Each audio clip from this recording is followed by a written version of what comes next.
What's up, everybody? It's your man Diggy Pews, and welcome to my PewTube channel. Welcome to episode 7 of the Progression series. This is the Lemon Grove hybrid pistol match from May 4th of this year. And hybrid pistol just basically means it's kind of a combination of like USPSA and then like steel. So like this stage, for example, is all steel. So that's pretty much all that hybrid pistol means. But in this episode, I wanted to discuss a little bit more in depth on firearm safety. In my last video, I talked about it, but I wanted to dive a little bit deeper. We're going to go over the 4 rules of firearm safety in this video, so hopefully you guys enjoy it. Cue the intro! Okay, so let's quickly go over the 4 rules of firearm safety.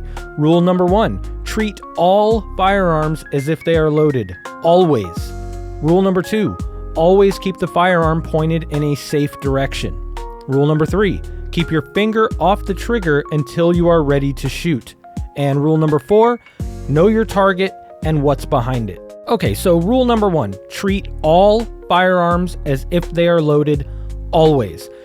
If your buddy comes up and hands you a gun, even if he clears it right in front of you, clear it again. Get your own visual confirmation that the gun is actually clear. It only takes a few seconds, and it can avoid a catastrophe. If you take out your own gun to do something with it, clear it.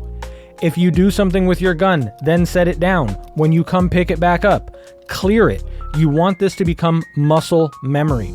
To clear a semi-automatic pistol, make sure there is no magazine in it, rack the slide back, and visually look at the back of the barrel to make sure there is not a round in the chamber. If it is a revolver, open the cylinder and make sure there are no rounds in any of the chambers.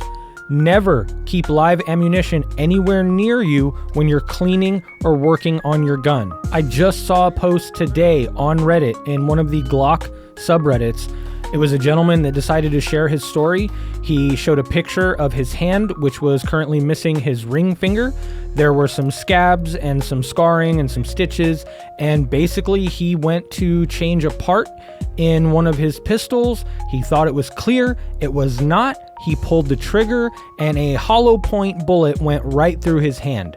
So always keep ammunition away from you when you are working with your gun, and always make sure it's clear before you work with your gun. Okay, rule number 2, always keep the firearm pointed in a safe direction and never point your gun at anything you do not intend to shoot or destroy.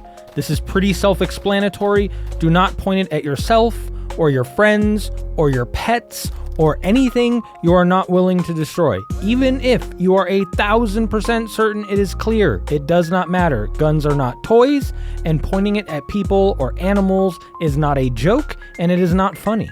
Okay, rule number 3, keep your finger off of the trigger until you are ready to shoot. Again, another very self-explanatory rule.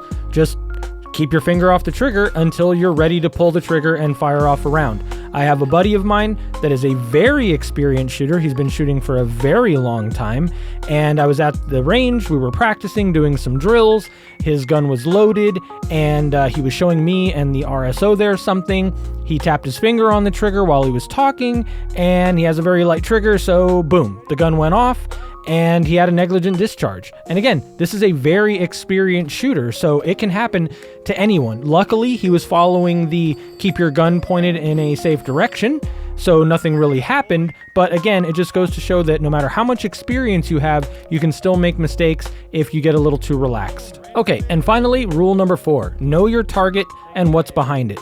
Just because you've taken a shot and it's hit whatever you were trying to hit does not mean that the bullet has stopped. Sometimes it does, but say you're shooting at cardboard, it's going to keep going. So make sure you know what is behind that target. For example, if you're in a self-defense situation, which I hope none of you ever are, and someone is advancing on you and you're scared for your life and you're going to defend yourself, but a bus full of school children just got off behind this guy, you're going to have to rethink your position because there are children behind this guy.